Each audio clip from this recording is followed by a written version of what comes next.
कैसे हैं आप लोग। जैसे कि हम लोग बात कर रहे हैं जेनेटिक में कुछ जेनेटिक डिसऑर्डर्स के बारे में। तो जेनेटिक डिसऑर्डर जो एक जनरेशन से दूसरी जनरेशन में भी मूव करते हैं, उसमें हम लोग बात कर रहे हैं सेक्स लिंक्ड इनहेरिटेंस के बारे में। लाइक कि जो सेक्स क्रोमोसोम के थ्रू एक जनरेशन से दूसरी जनरेशन में जाते हैं। तो यहाँ पे देखिए, आज हम लोग बात करने वाले हैं जो जिस जेनेटिक डिसऑर्डर के बारे में बात करने वाले हैं, उस जेनेटिक डिसऑर्डर का नाम है हीमोफीलिया। हीमोफीलिया आप लोगों ने सुना होगा, हीम वर्ड आ रहा है, हीमो वर्ड यूज हो रहा है, तो इसका मतलब है कि कहीं ना कहीं ब्लड का रोल है इसके अंदर। ठीक है, तो जो हीमोफीलिया है उसको मैं आपको जनरल लैंग्वेज में समझाऊं तो जनरल लैंग्वेज में हीमोफीलिया है कि जिसके अंदर एक बार लग जाए तो जो ब्लड क्लॉट बनता है, ब्लड का मतलब ब्लड रुक जाता है, ब्लीडिंग होनी है वो रुक जाती है, तो उसको ब्लड क्लॉटिंग बोलते हैं। तो ब्लड क्लॉटिंग होना इसमें क्या हो जाता है, बंद हो जाता है। ब्लड क्लॉटिंग के लिए जो फैक्टर्स रेस्पॉन्सिबल होते हैं, आप लोग को ध्यान में ही आपने ब्लड क्लॉटिंग टॉपिक है वो अच्छे से पढ़ रखा होगा। तो उस ब्लड क्लॉटिंग टॉपिक में मैंने आपको बताया था कि 13 ऐसे फैक्टर्स होते हैं जो वर्क करते हैं। उन 13 में से यदि एक भी नहीं प्रेजेंट हो तो उस कंडीशन में क्या होगा कि ब्लड क्लॉट नहीं बन पाएगा, वो खून है वो कंटिन्यूसली क्या होगा, बहता रहेगा। अब ये रीजन पूछेंगे कि हीमोफीलिया का रीजन क्या होता है, हीमोफीलिया होता किस टाइप से है।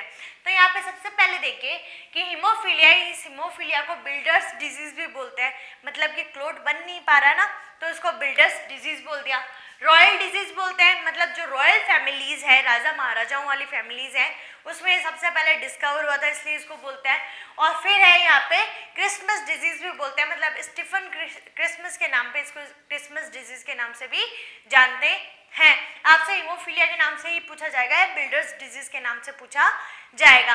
तो यहाँ पे देखिए सबसे पहले है कि it is a sex linked heredity disease which results in delayed and no blood clotting. मतलब कि इसमें क्या होगा कि या तो खून है वो मतलब काफी टाइम तक बहता रहेगा, या है उस पर क्लॉट नहीं बन पाएगा, तो ब्लड क्लॉटिंग इसमें नहीं हो पाती।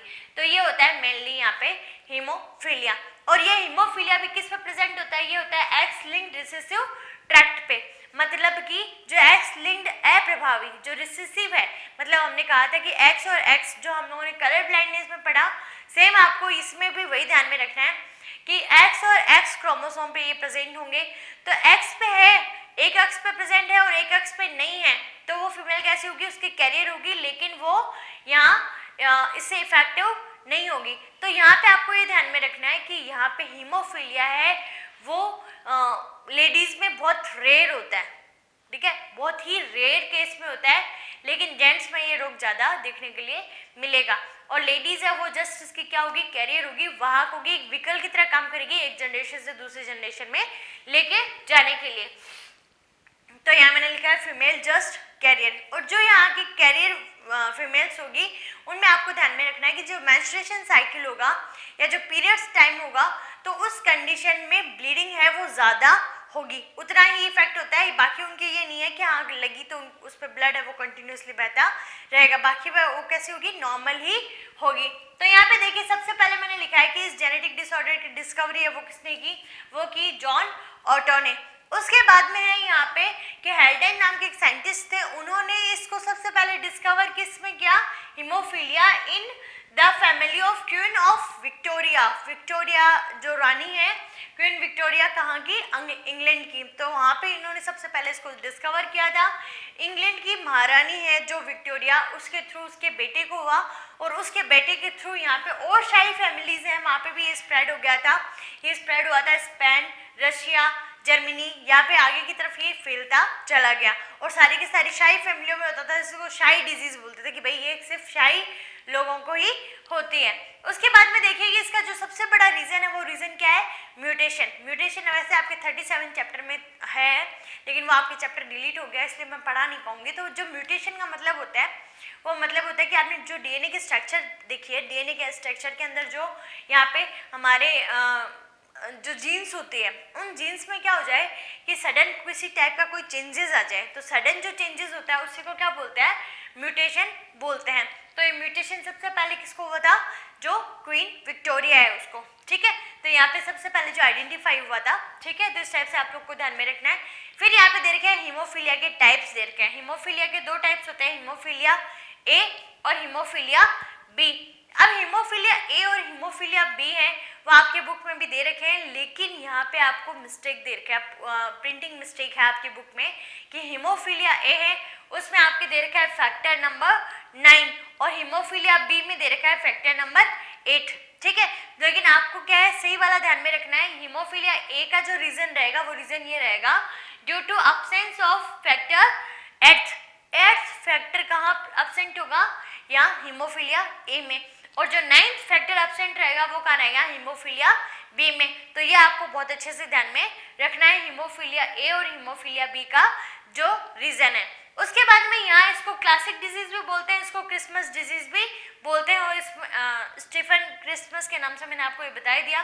तो हीमोफीलिया ए और हीमोफीलिया बी में कंफ्यूज होने की जरूरत नहीं है, और बुक में यदि क्वेश्चन है वो गलत प्रिंट हो रखा है तो उससे गलत क्वेश्चन भी नहीं पूछा जाएगा, ऊपर वाला मैटर पूछ लेंगे उतना सफिशिएंट है। हीमोफीलिया ए और हीमोफीलिया बी है, आप इसको और अच्छे से डिस्कवर करके पढ़ सकते हैं कि भाई कहीं कुछ गलत तो नहीं है। तो यहाँ पे देखिए कि ये फैक्टर नंबर 8 के कारण होगा, ये फैक्टर नंबर 9 के कारण होगा। ठीक है, उसके बाद हम कुछ केस स्टडी कर लेते हैं। तो यहाँ पे केस स्टडी में देखिए, इसमें यहाँ पे फर्स्ट जो नंबर केस है उस फर्स्ट नंबर केस में हमने लिखा है कि यहाँ पे नॉर्मल फीमेल है, जो फीमेल रहेगी वो कैसी रहेगी, नॉर्मल रहेगी, लेकिन जो मेल रहेगा वो रहेगा हीमोफिलिक, मतलब उसमें हीमोफीलिया वाली जीन प्रेजेंट है। तो उस कंडीशन में क्या होता है, यहाँ पे हम क्रॉस करवाते हैं, ये बकायदा आप जो चेकर बोर्ड वाले क्रॉस है वो करवा के देख सकते हैं, तो उसमें हम करवा के देखते हैं। तो यहाँ पे क्या है, एक फीमेल है वो कैरियर आती है, एक मेल है वो क्या होगा, नॉर्मल होगा। ये मेल भी कैसा होगा, एकदम नॉर्मल होगा, और ये फीमेल है वो कैसी रहेगी, यहाँ पे वापस कैरियर। तो यहाँ पे जो भी 100% गर्ल्स आई है, जो 50-50% हम बोलते हैं, तो वो 100% कैसी है, कैरियर है। एक जनरेशन से दूसरी जनरेशन में ये इस डिजीज को लेके जाएगी।